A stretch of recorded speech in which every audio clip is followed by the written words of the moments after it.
Hi everyone, welcome back to Fott TV. Today we have Tapuwa, who was here last week, and we are continuing with the conversations that we were talking about. Some of you who may have not seen the videos of where we were interviewing Tapuwa, you should go back and watch those because they are quite interesting and they will help you dive into this conversation that we're about to continue with. So she was a top achiever. She got 100% in business studies, and she also is a student at Fott studying biological sciences, and she got a scholarship GCRA which she's using for the current year, and she was awarded with a scholarship because she was a top achiever. She didn't apply for it. That's just a recap from last week, and also we did touch a bit on her journey in becoming a bungoma, and so we continue with that. So please stay tuned and enjoy.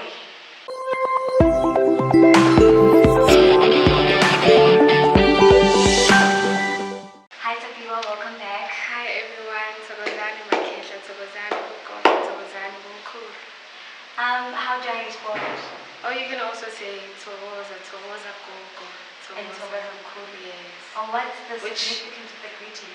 Well, by saying Thokoza or Thokozani, the divine in you is honoring the divine in me and the entourage of ancestors which I walk with. So yeah, it's just simply acknowledging the fact that I don't walk alone, neither do you walk alone. You walk with an entourage of ancestors. Okay, so let's do it again. Thokozani Bugogo, Thokozani Bunkulu, Thokozani Makehla. Thokozani Mokoko, Thokozani Mkhulu, Thokozani Makehla. No, you have to say it to me, so you can either use Ugogo or Umkhulu. Oh, okay, Yes. Thokoza Mkhulu. Yeah. This is wonderful. With other symptoms, I would say that there was chaos in my family. Like, we just did not get along, and for most of the time, I was the cause of the conflicts happening at home. Yeah, it just really got intense, and yeah, that is when my mom saw the need to take me to initiation, because now things were just taking a turn for the worst, and mind you, they weren't paying enough attention to what was happening to me. Like, I'd wake up and tell my mom about my dreams, but I felt like I was not getting the right attention.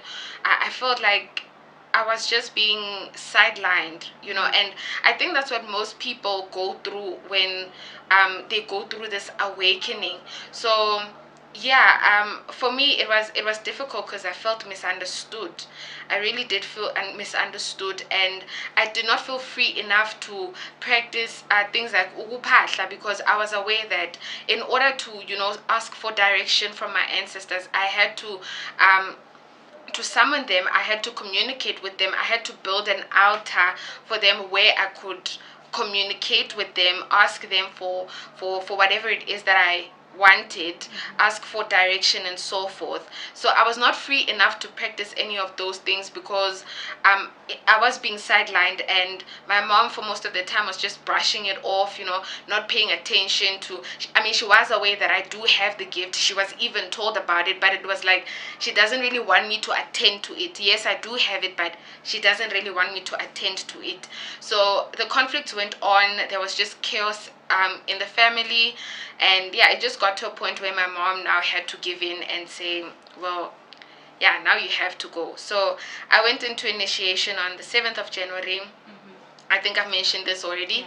And yeah, I graduated on the 26th. Yeah.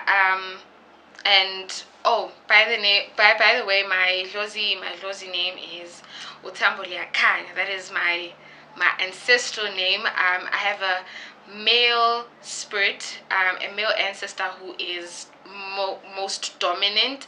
Not to say that I don't have any other ancestors, however, this one is leading the pack. He's the one who's taking the front. So yeah, I'm known as Umkhulu because I possess a male ancestor. However, I refrain from using that term. I refrain from using the Umkhulu and Ugogo because I'm aware that a lot of people use ugogo simply because you are female, or use umkhulu simply because you are male, right? Or others would call you, yes, they would call me umkhulu because they are aware that I have a male ancestor, a dominant male ancestor. However, I believe that these two terms simply mean an elder, one who carries the indigenous knowledge systems passed down from their ancestors. So I do not like being gender specific when it comes to spirituality.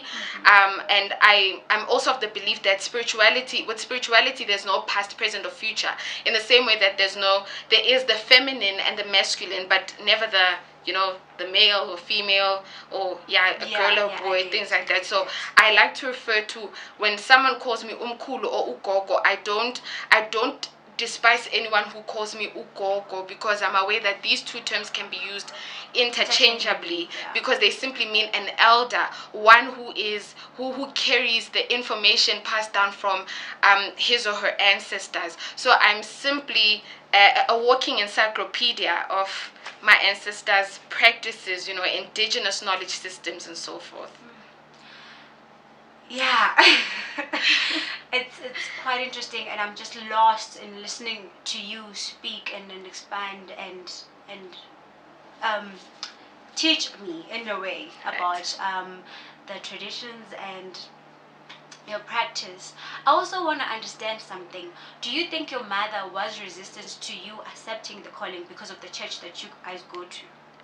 Well, I grew up going to a Catholic church. I was born into Christianity. That is what I've always known for the longest of time. I even went to Catholic schools. I went to a primary school, which was a Catholic school, and a high school that I went to was also a Catholic school.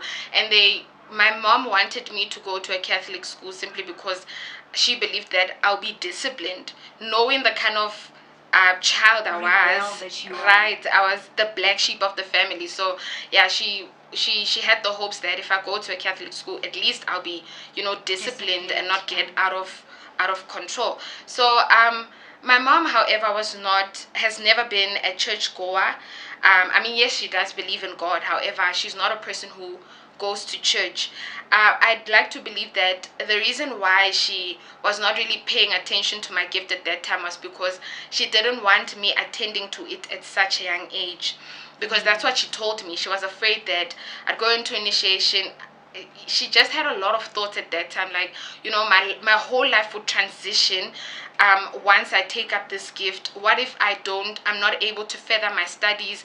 What if I now have to take on this gift full time? So those were the questions that she had in mind. This is why she refrained from, I mean, she was aware that I did have the gift, and she acknowledged that. However, she didn't want to entertain the fact that I had the gift, because she felt like it would lead furthermore to the point where I now have to get initiated. And yeah, it just brings a lot of transitions.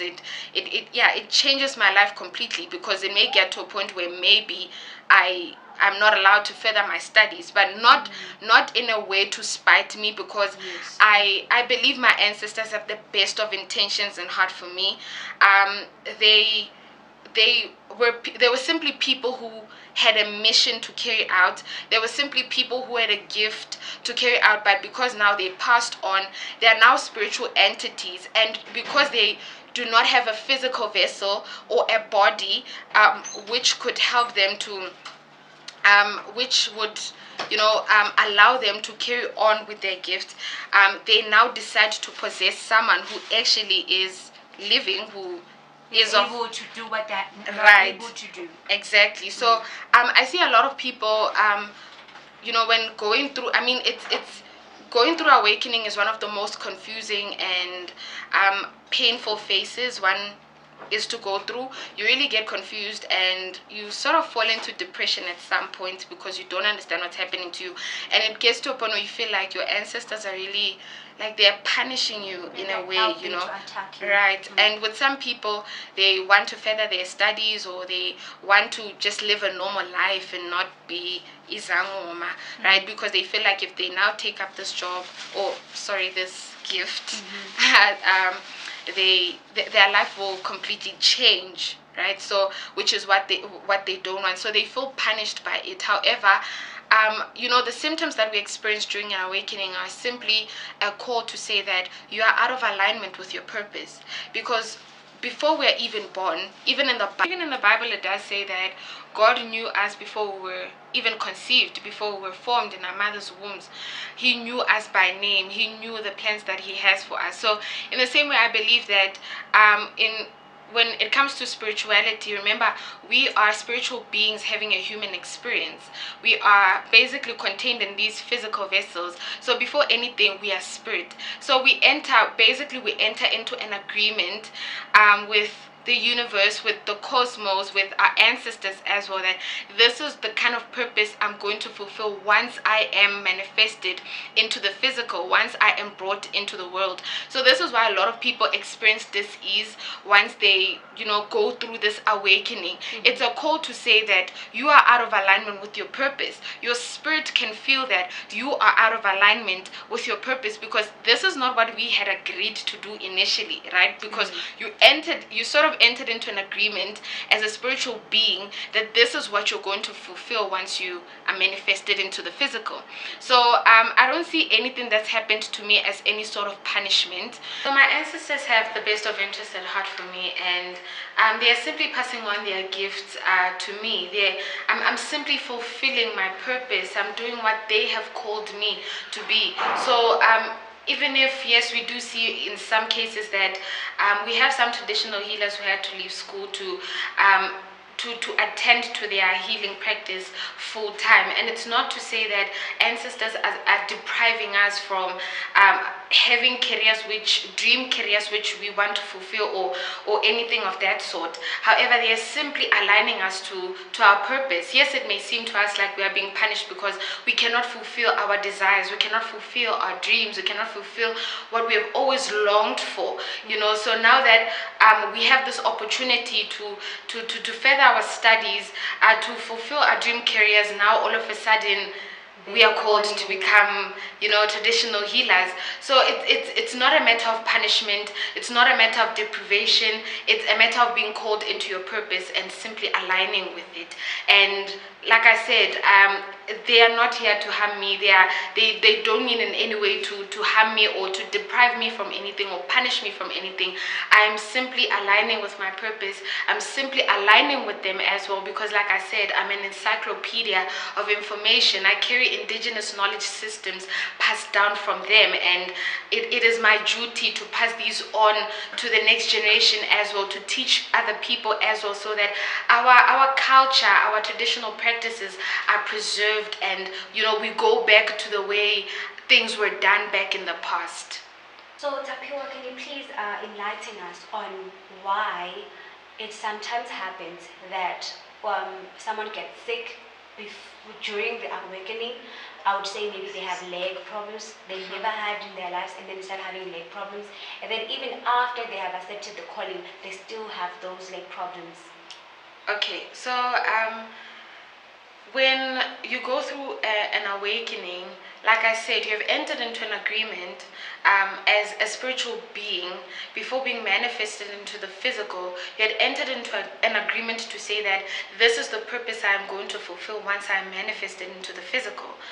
Now that you are manifested into the physical, now it's experiencing these ailments, experiencing these leg problems and whatever else you experience during an awakening. It's simply a warning to you, or a call to you to say that you are not aligning with your spirit, right? It is to say that basically your body is experiencing dis-ease. It is not at ease because what was agreed upon spiritually is not being manifested into the physical. And this is why we see a lot of us having body aches, constant headaches and so forth.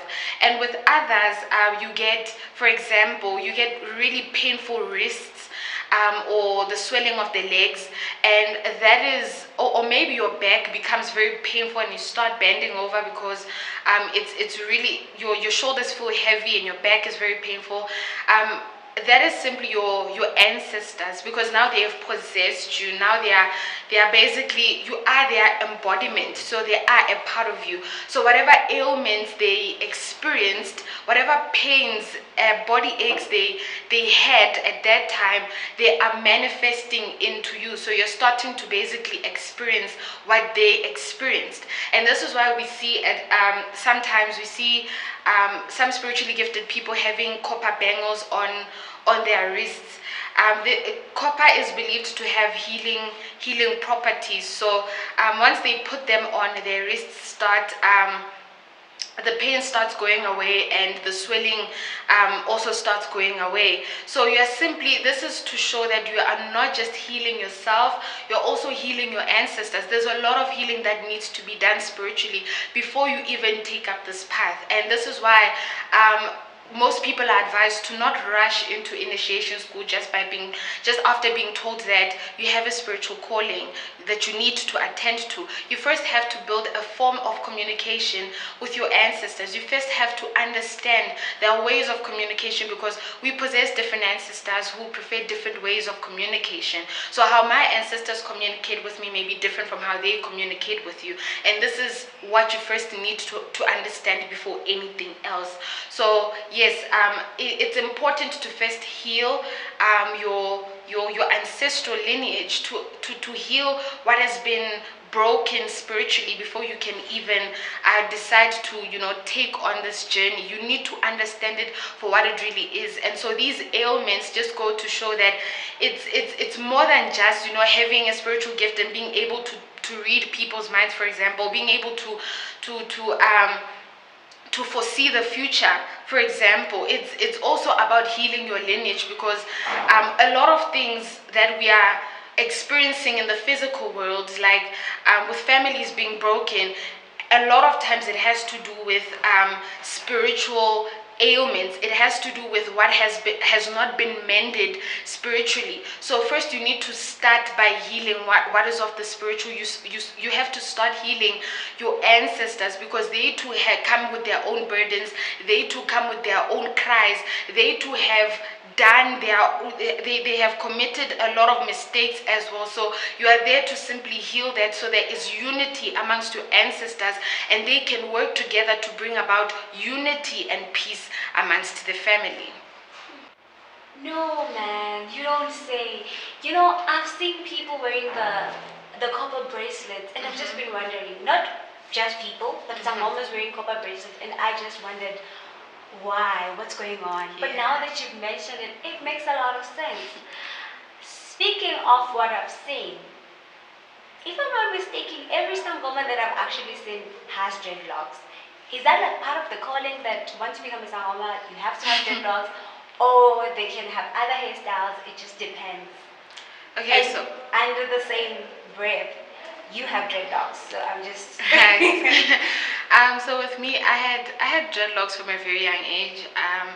I had dreadlocks when I started having them when I was in first grade or second grade, and that was because I had issues with my hair growing. So my mom was really concerned about that. She too had dreadlocks, so she thought maybe I should also start. Yeah. So yeah, and I had to cut them off at a later stage, because I was going to a Catholic school, and now there was a new principal who changed the whole school policy. So now dreadlocks are no longer allowed, and my mom tried to ignore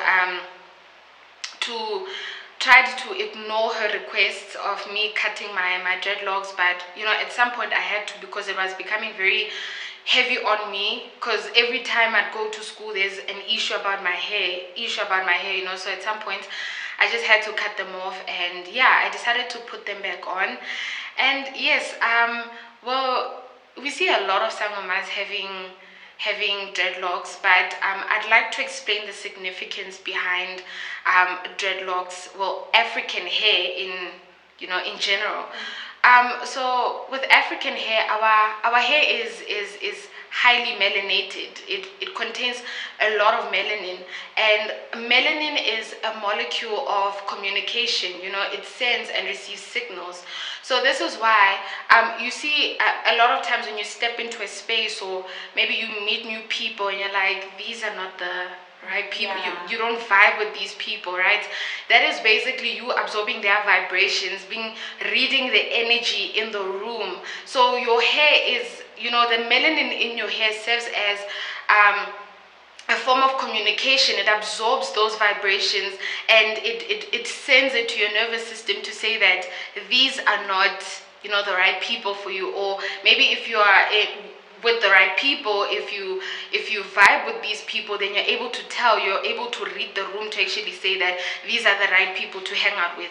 So even when studying science, physics, or whatever else, we see when studying radioactive waves, there's waves are in the form of curls. They are like wavy, coiling, spiraling, and that is the shape of our hair. Our hair strands are coily, our hair strands are kinky. So this increases the it increases the communication, or it increases the absorption of vibrations and energies on the outer surface. So the reason for dreadlocks is because when after undoing your braids, for example, after undoing your braids, now you have to wash your hair, and then you have to comb it. You see a lot of it coming off, right? So the significance of dreadlocks is to preserve this, what we call growth, right? It is to preserve it so that it is not lost, because we believe that the melanin that is contained inside our hair serves as a form of communication.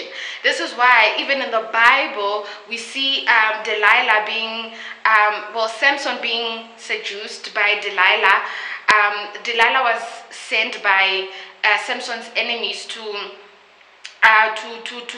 find information, to spy on him, to get information about what is it that is making him so powerful.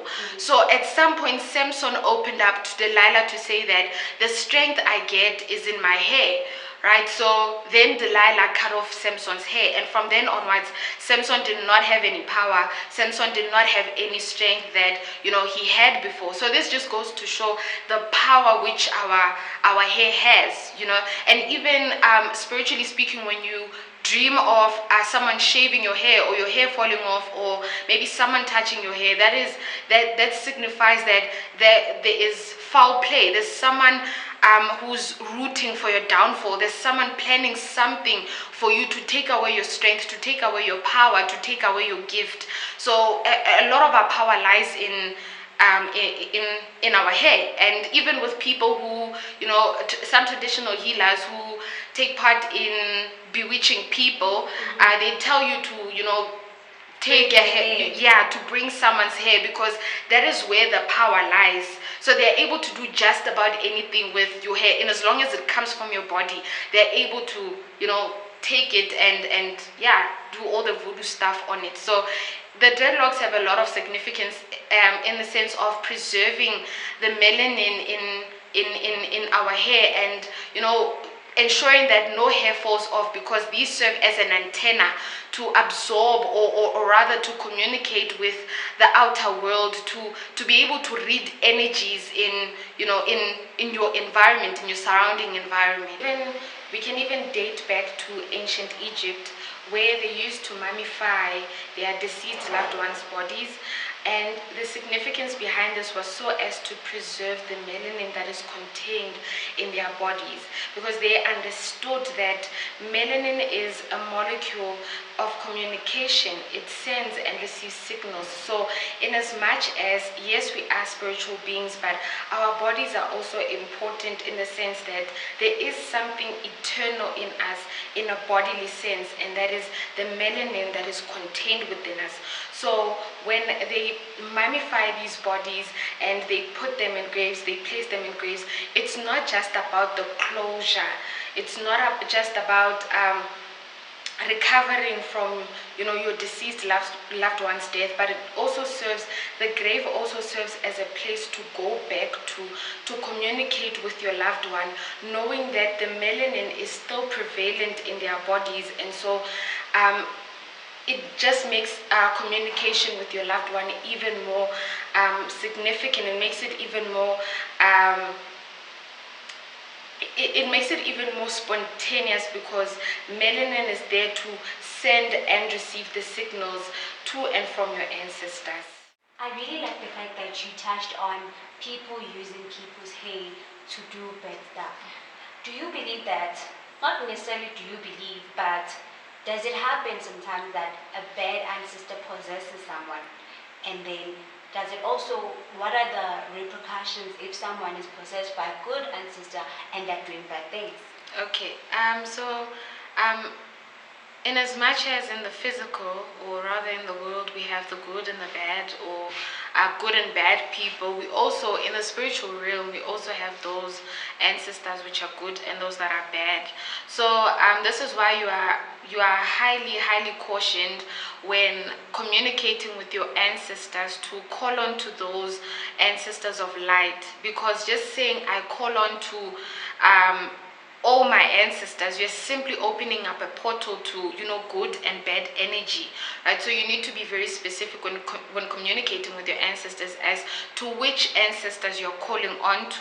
So if you want to call on to those who manifest good things, then you have to state that I call on to ancestors of light, I call on to ancestors who bring good fortune into my life. So yes, like I said, there are bad ancestors, and one can be possessed by a bad ancestor. And we see someone who's possessed by a bad ancestor, we see him or her in the way that they behave. They get really jealous over other people, and like we usually say in Setswana, gore pelo ke yona e loyang go feta anything else, like no amount of muti can lawyer like your heart, yeah. So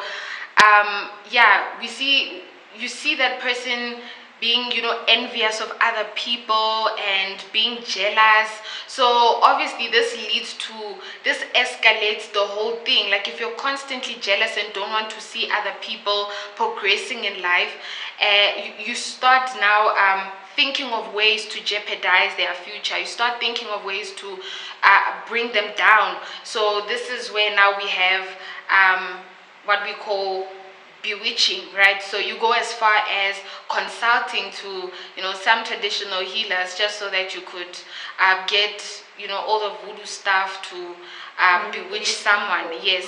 So yes, it does happen that way. It does happen that someone who bewitches people must have an ancestor that also did the same.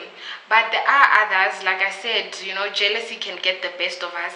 There are others who possess good ancestors who never even thought of bewitching people.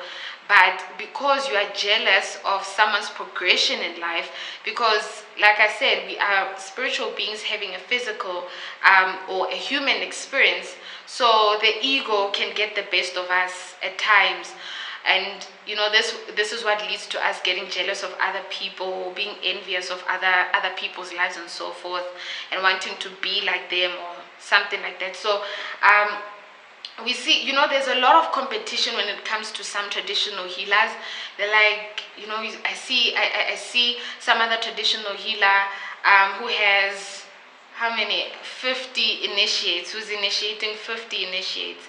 And you're like, but I want to be like her. I want to, do things the way she does, because with me, I only have 2 initiates a year, and it doesn't feel like I'm growing. It doesn't feel like, I'm progressing. So even though you possess a good ancestor, it may so happen that your jealousy gets the best of you, and you start with your evil practices. Because to be quite honest with you, even when you go into initiation, you are taught both the good and the bad. You are taught how to manipulate energies, whether be it good, whether be it bad. So it just depends on you, and it also depends on your ancestors to what route do you decide to take. Do you decide to go the dark way, or do you decide to go the right way? On the 23rd, I saw a video on one of the people's statuses that I chat with. So on this video, the Sangomas at the mountain, singing, chanting, celebrating. It was very merry and there was a lot going on. But my question was, there was like a geographical thing happening, but then at the same time, some women were celebrating. And to my surprise, that's not in our calendar. You know, there's no holiday that I know that was taking place. So could you please enlighten us on what was happening? Okay, so in African spirituality, we have what we call Inzalo Elanga. In English, it is known as the spring equinox. So this is when the sun officially enters the southern hemisphere, and this is where we will experience equal number of, I don't know if I'm saying this correctly, but equal number of hours between the day and the night. Yeah, like there's just equal day and equal night. So yeah, this is on the 23rd of September, and this is when we welcome, it is known as, this is when we welcome the sun, because it has made its return from the northern hemisphere. This is why it's called Inzalo Yelanga. So this marks a new cycle. It is a period of renewal. It is a period of rebirth, and according to us African spiritualists, this is what we know to be our African New Year. This is when we celebrate our New Year, not on the first as most people do celebrate their New Year. Because unfortunately for us, because of colonization, we were forced to adapt to, or to adopt the new Gregorian calendar, where the 1st of January was meant to be the new year. But according to our ancestors, according to those who lived before us, before even colonization took place, they understood that the 23rd of each month actually marked the first of each month, not the first of each month marking the first of each month. I hope I'm making sense. Yes, you are making sense. Yes. So we have what we call Inzalo Yelanga in Mpumalanga, and that is where people went to celebrate.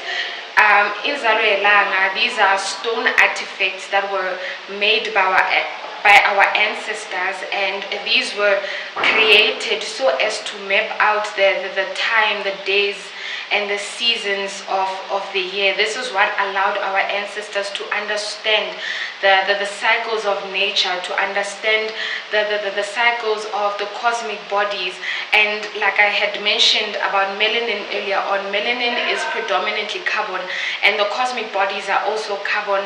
We also find carbon under the sea, so as above so below. And this is what helped them to align with nature. This is what helped them to align with their spirituality, because they were in tune with the cosmic bodies. They were in tune with basically their makeup, which is carbon, because we also find that in the cosmic bodies as well. This is what allowed them to tap into abundance, to manifest things such as rains, fertile soil, and even and even fortune. But right now we are experiencing a lot of dis-ease, meaning our bodies as Africans are not at ease simply because we have adopted the Gregorian calendar, the Westerners calendar, and not using our own.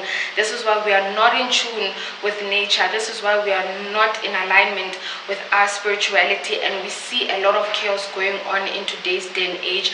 And yet people ask, why is it that a lot of young people are becoming Sangomas, or just in general, why is it that a lot of people are becoming Sangomas? They are seeing it as part of a trend, a fashion, or yeah. So this is like I always say, Africa is waking up to its consciousness, and the world must now wake up to Africa's consciousness. So now it's a time, it's a call to say, like we see now, people are waking up to the fact that the 23rd of September marks a new cycle, or rather a new year for Africans or those in the southern hemisphere. This is a call to say that now it's time to redeem ourselves. Now it's time to go back to source, to go back to our roots and do things just as our ancestors did, because these people understood nature. These people understood the cycles of nature, the cosmic bodies and so forth, and this is what allowed them to tap into abundance. This is what allowed them to become in tune with themselves and with the spiritual realm as well. So yes, the 23rd of September, not just to Sangomas but also to Africans, because I like to say that African spirituality is not just about Ubungoma. Ubungoma is just one aspect of African spirituality. It is the healing aspect of African spirituality, but African spirituality in its essence is just broad, and anyone who chooses to become part of it can become part of it, spiritually gifted or not, called to become a Sangoma or not. It is for all of us as Africans to take part in African spirituality and do away with these religious belief systems. Well, I'm not imposing anything on anyone, because I know that Christianity is a thing almost to everyone, almost in every household.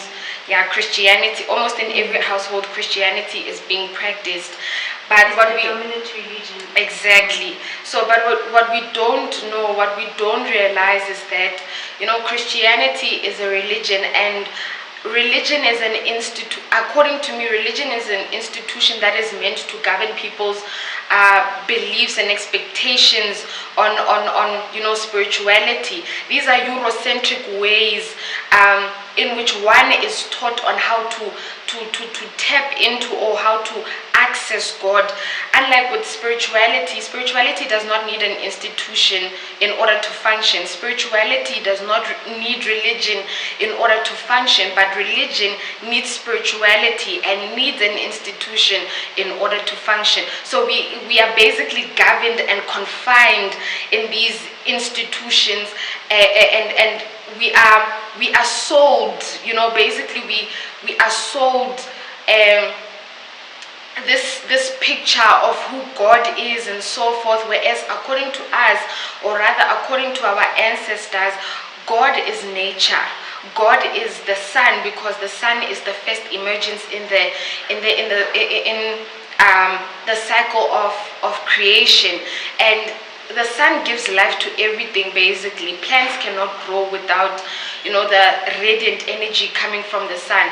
We too cannot function without the absorbance of the energy from the sun. Though yes, we cannot absorb the energy, but we get it indirectly.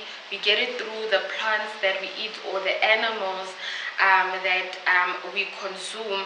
But according to us, according to African spirituality, nature is who God is. God does not have a face. God does not have, although some would believe that yes, each and every one, like it states in the Bible, that each and every one was made in the image of God. So some do believe that they are God. They embody who God is. Yes, to a certain extent, I believe so, because we are one with nature.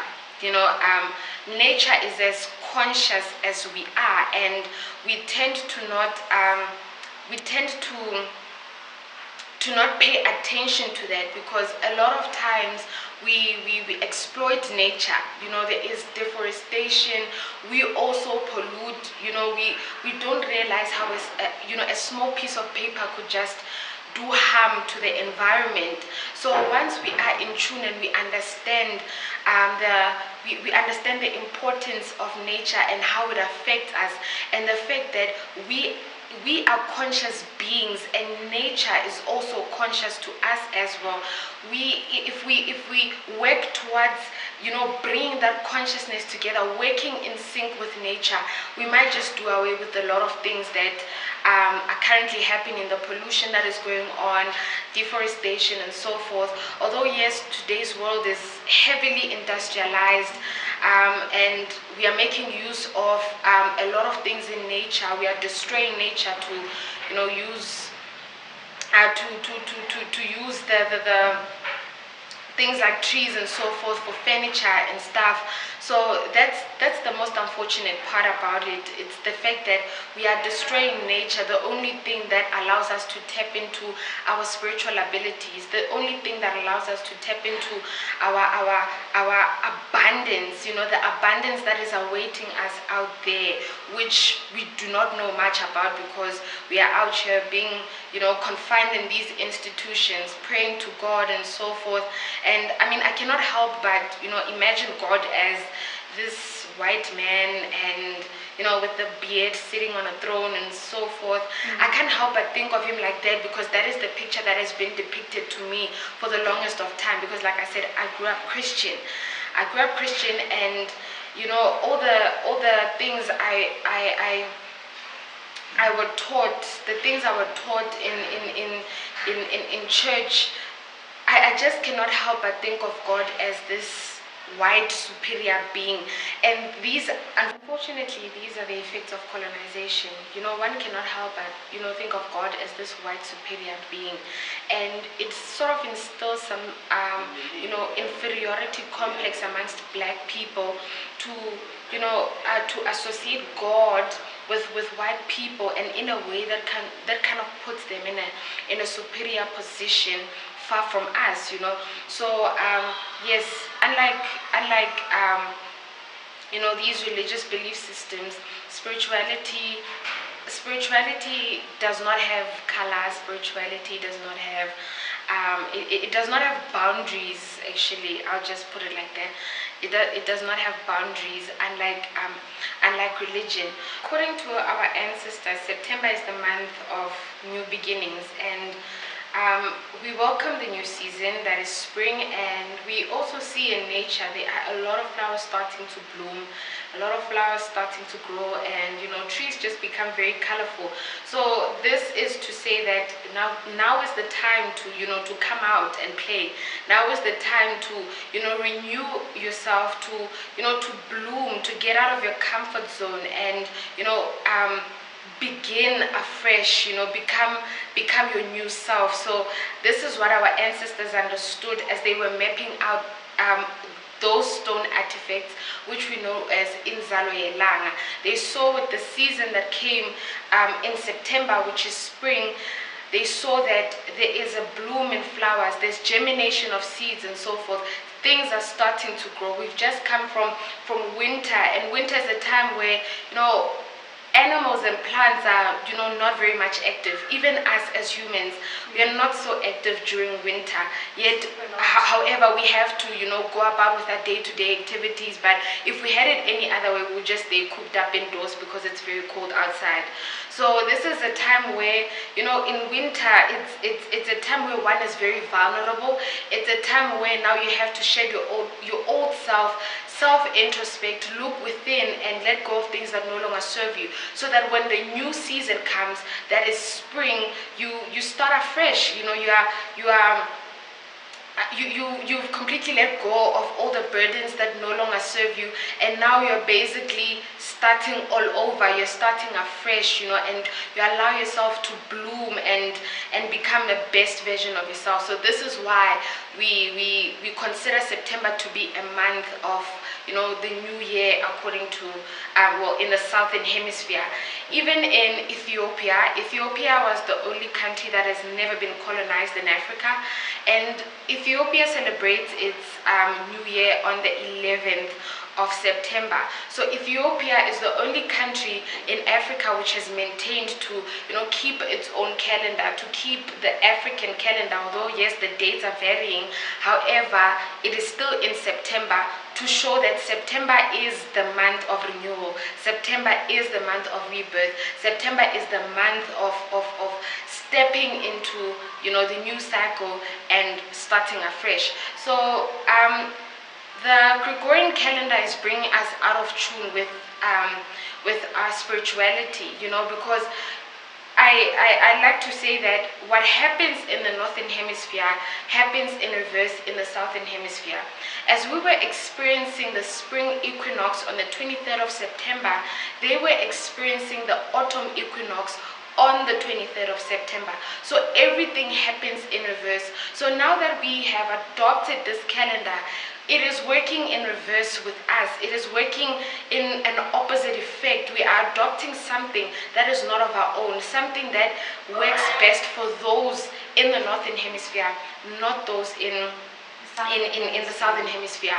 Even with the celebration of Easter, we celebrate Easter usually around March, April.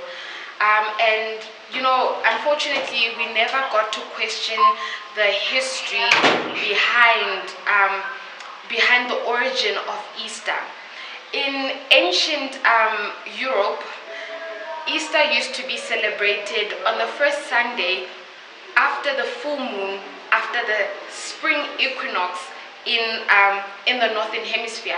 And that the spring equinox in the northern hemisphere usually takes place around the 21st of March, when we are experiencing the autumn equinox. So the celebration of Easter, and what's funny is that during Easter we see Easter bunnies, we see Easter eggs, we buy those, but we never really question the practice behind it. We never really question what Easter bunnies got to do with Jesus dying and resurrecting again, what's it got to do with that? But in ancient Europe, according to, in ancient times, actually, they used to celebrate Easter by taking eggs, painting them, decorating them.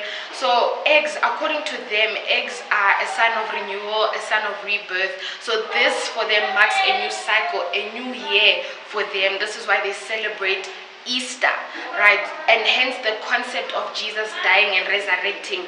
That is a moment of, in a way, resurrecting. That is a moment of renewing or becoming your new self. So yes. So the Easter bunnies and the Easter eggs were put on an altar that was made for the spring equinox, or the spring goddess, who was known as Ishtar. So then they would put those eggs in honor of the spring goddess, to celebrate her and to honor her as well. So now we've adopted that concept in the southern hemisphere. We don't even question the concept behind it. We don't even know the history behind it, but we are just there celebrating. We are kneeling at the wrong time, because at that time, that is a time for them to celebrate. That is a new cycle for those in the northern hemisphere, but that's not the case for us. So we are kneeling at the wrong time. We are celebrating at the wrong time. We are celebrating a new cycle at the wrong time, because our new cycle is on the 23rd of September, not the 21st of March. Well, you mentioned something that is very important. The fact that African spirituality is not only about Ubungoma. It is broad. It includes a lot of disciplines in it, and it includes a lot of other things in it. So I would want you to expand on that by telling us, how does one take part in African spirituality if they don't have the calling to be a sangoma? Okay, so I'd like to point out that with African spirituality, you are not governed by anyone. Unlike religion, there is a hierarchy where you find there would be a deacon, a bishop, a priest, and so forth. There's just a hierarchy, But with spirituality in its essence, not just African spirituality, we like to refer to it as African spirituality, just to because we're Africans. Exactly. But in spirituality in its essence, you are not governed by anyone. And this is why I pointed out earlier on that with religion, these are institutions that are meant to govern a person's spiritual growth and expectations. So fortunately, with spirituality in its essence, there is no such thing as being governed. You can practice spirituality on your own, and you can also move it at your own pace. So you can start off by simply, the very important thing to take into consideration or to practice more often is being in tune with nature, going out, maybe taking walks in nature, um, just just being out there, and also being out in the sun, because remember, like I had said, the sun consists of carbon, and we contain carbon in the form of melanin. So that is also important, to go out and bask in the sun. And spirituality these are daily practices, these are daily routines, and one may not consider them to be part of spirituality, because religion has taught us that in order to tune into or to tap into your spiritual abilities, you have to pray really hard, or you have to go to church and do all of these things. But the simple act of going into nature, walking out in nature, this is why you find a lot of sangomas going for river cleansings, like they do river rituals, or go out in mountains to pray and so forth. That is because they know the power of nature. Their ancestors have instructed them to go out in nature, because that is where you find your power. The second thing you can do is meditate. Meditate allows you to tap into it allows you to tap into the spiritual realm. However, I think I had explained the dangers behind meditation. When I first started out with my meditation, I had no supervision. I did not know what I was doing. I was just doing it. I guess I was doing it for the fun of it, and because of that, I got exposed to bad entities. And so I advise everyone to, when meditating, to practice safety first. So you can start off by a simple prayer and invite good spirits. State clearly that you are only inviting good spirits and not bad ones. And maybe even light candles, because that will help soothe the environment and set the tone into your meditation. Simple acts of practicing gratitude, simple acts of forgiving, all of these are part of spirituality, because they allow one to develop an intuition. They allow one to raise their spiritual abilities, because we believe that if you still have grudges, or you're holding on to grudges, you're somehow blocking your spiritual gifts. You're blocking your spiritual energy centers, which are known as the 7 chakras, which are found in our bodies. So such acts such as practicing gratitude, practicing forgiveness as well, and not doing it because you want to unblock your chakras, but doing it out of the goodness of your heart. Yes, you can do that. Other ways of practicing spirituality, this is, I think, the most important, acknowledging your ancestors. So you can simply build an altar for them, and in this altar you must have the 4 elements of earth, that is air, fire, water, and earth, or rather the soil. So we implement these elements in an altar by burning sage, or what we call impepo. So impepo will represent the element of fire, or the element of air, because of the smoke that comes out of it. And then we have water. In your altar, you always must have water in your presence to represent the element of water. You also have the element of fire. The burning of candles can signify the element of fire. And you can simply just have, to represent soil, or to represent the element earth, you can simply have a small plant, which you can put as a symbol for that element. So when you have, I think they're called elements of nature. I think that's what they call, not elements of earth. I'm mistaken. Yeah. So if you have all these elements of nature put together in your altar, it just helps you become in sync. When meditating, when communicating with your ancestors, it just helps you to communicate better and tap into your spiritual gifts as well. Well, the gift comes with a lot of challenges in our life. However, I I carry this title of being Isamoma very boldly and proudly, knowing very well that my ancestors have entrusted me with this gift. My ancestors have entrusted me with this journey. I mean, they could have chosen anyone in my family, yes, but they chose me. So, although yes, some of my family members are also spiritually gifted, it's just that they haven't gone through the initiation process to become to become fully initiated and become Izangoma. But yeah, I'm glad to say I'm the first in my family to be one. Yes, there has been, but that was way back in the past, way back. And even now, if you were to ask any of my family members, they Probably don't remember. Yeah, they don't know anyone in my family who's been one. So I'm the first in this generation to become Isamoma, and I definitely carry that title boldly and proudly. There are days where I just cannot handle it, but I always encourage myself by telling myself that it's part of life. Life always has its ups and downs.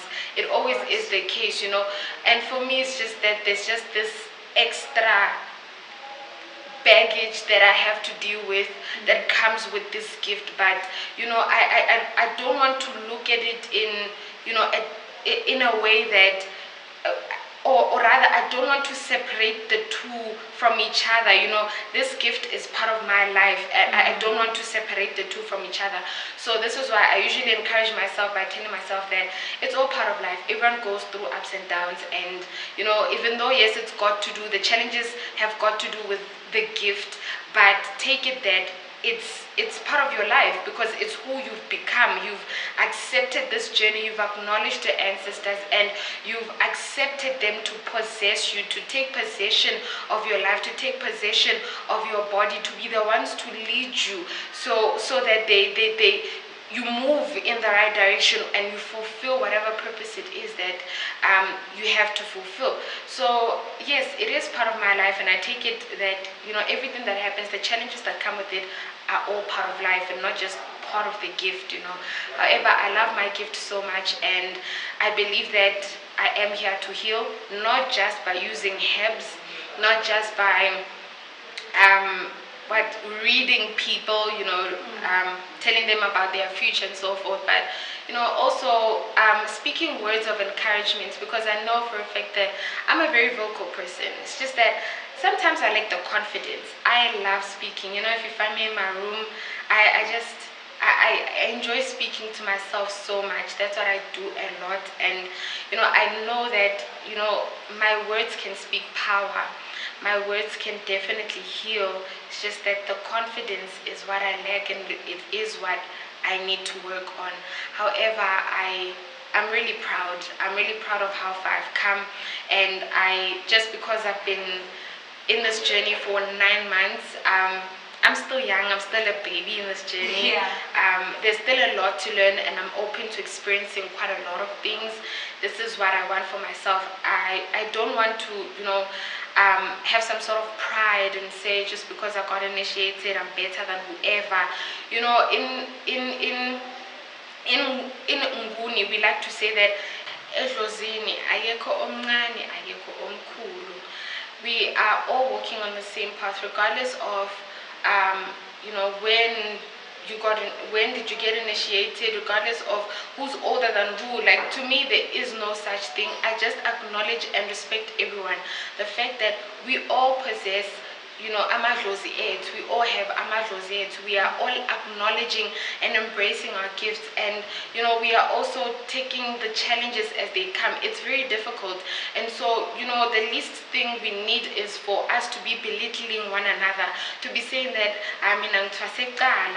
when you're still fresh, you're still new in this journey, you know nothing. I mean, you could get initiated right now and finish with your initiation process, but still know a whole lot more than I do, than what I know. And this is the whole purpose of going into initiation school. The initiation school is meant to break down all those barriers. The ego has to subside in order to let the spirit evoke itself, in order to, allow your vibrations to be raised even higher. Because when you let ego get in your way, then most definitely your gift will not progress any further. Your gift will not grow any further. So me saying I'm better than whoever because mina ngitwasekala is honestly doing no justice whatsoever to my gift and to my ancestor, because nalo idlozi libuyela emalwandle ngoba it can see that you're getting too much ahead of yourself. You're letting pride get in your way, and so spirit cannot work where there is pride. Spirit cannot work where there is ego. They cannot coexist in one place. So yes, I'm very humbled, and through this journey I still want to learn and experience quite a lot, and also come across other healers, interact with them. I believe I'm called for a greater purpose in life, and that is exactly what I'm going to fulfill. And I'm so happy and glad, and really, I honestly do appreciate my ancestors for choosing me to be the one to fulfill this gift. Yeah. And I believe what you believe too, that you're actually called for a greater purpose, and your words have a way of commanding attention, and people have a way of listening and hearing. Because it was surprising to me to hear you mention that you lack confidence at times, and I'm just like, all throughout this whole entire view, I've just been commanded to listen from the way that you speak with so much confidence and knowing exactly what you want to say and putting it literally the way you want to put it. I guess it's that thing of you being humble. So I guess yes, you will be humble. And thank you so much for being humble, for coming to Fott TV and sharing with the many viewers that we have, and reaching out to young people out there to feel more confident, to not be cocky or boastful, because in everything or in any department, once you start being cocky or boastful, there's a high chance that you're going down. Exactly. You're going down. Because Exactly. then you stop learning because you think you have learned everything that you need to learn, of which that's the problem. True. Thinking that you've learned everything that you need to learn, because people need to be open-minded and come back and learn every day, because every day is a day to learn new things, because that's the main thing that is touched on when we started with the channel. Yes. We're like, we are here to bring you to a place where you speak about all the things that you learned and you have unlearned, because life is a journey. You can't say just because I learned this when I was in grade 5, that's what's going to take you up until you die. True. You have to add to that, subtract to that. And I've said a lot than I usually do. So you guys, thank you so much for coming and joining us on Fott TV. Tapuwa is happy, I'm happy. I can see she's smiling. Thank you so much for Come the opportunity. back, stay blessed, stay cute, subscribe, everything, like, comment, all that jargon. Thank you, bye. Bye.